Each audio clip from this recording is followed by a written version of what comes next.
Pag-usapan naman natin ngayon ang mga hindi nyo dapat makalimutan pag mag-a-acrylic kayo. Unang-una, always clean your brush.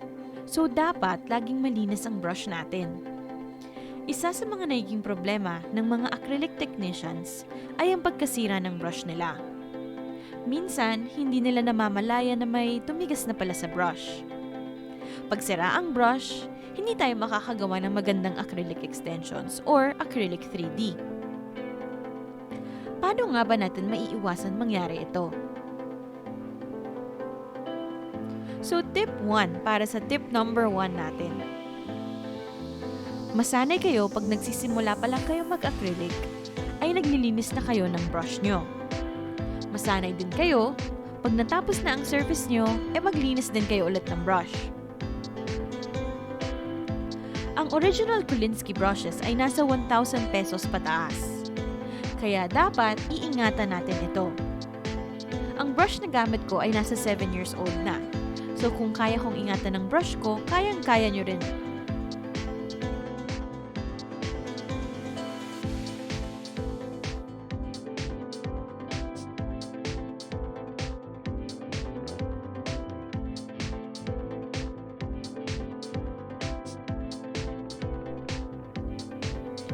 Tip number 2 para sa ating tip number 1.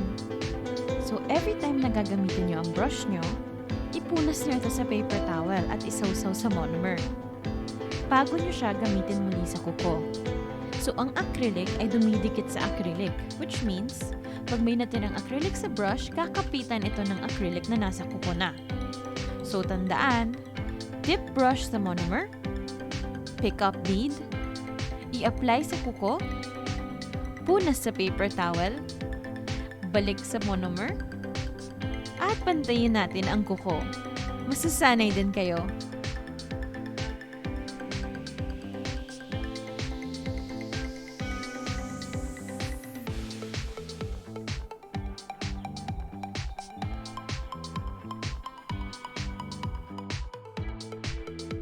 Tip number 2, regarding monomers. Huwag natin tipidin ang monomer. Tandaan nyo, hindi nyo na magagamit ang dry na bead. Mas madali pa maayos ang wet bead kaysa sa dry bead. Nakakasira din ng brushes pag may natirang powder sa brush. So gamitin natin ang monomer para malinis natin ang brush at walang powder na makakasiksik sa brush natin.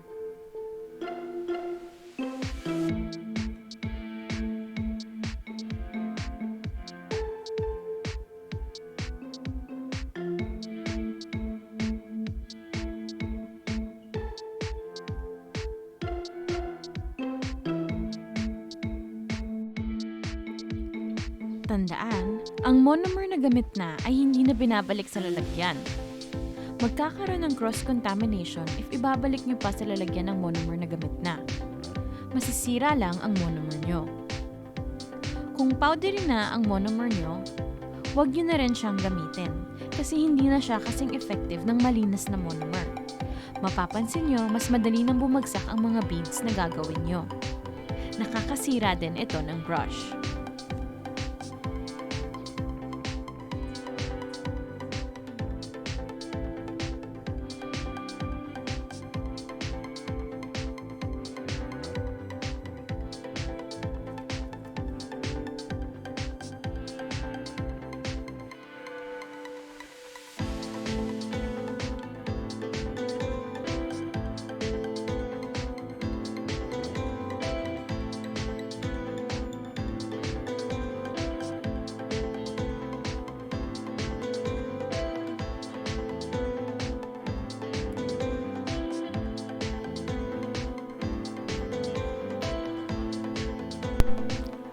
Ang maduming monomer ay dapat itapon na.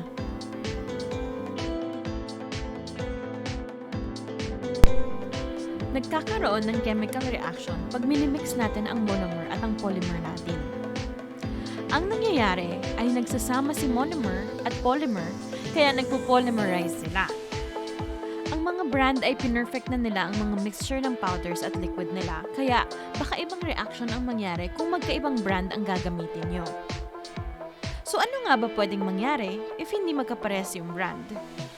Well, usually, parang trial and error yan. Minsan nag-work, minsan naman hindi. Pero para sa akin, isang brand lang talaga ang gagamitin ko.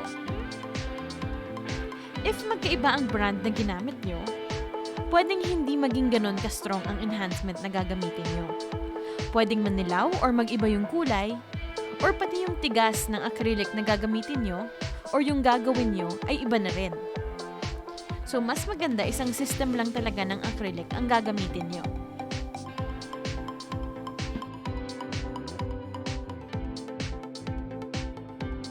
So, itong mga tips na to ay isa sa mga pinaka-importanteng dapat niyong malaman with monomers and polymers.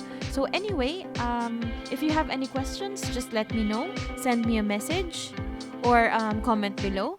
So if you like the video, please subscribe.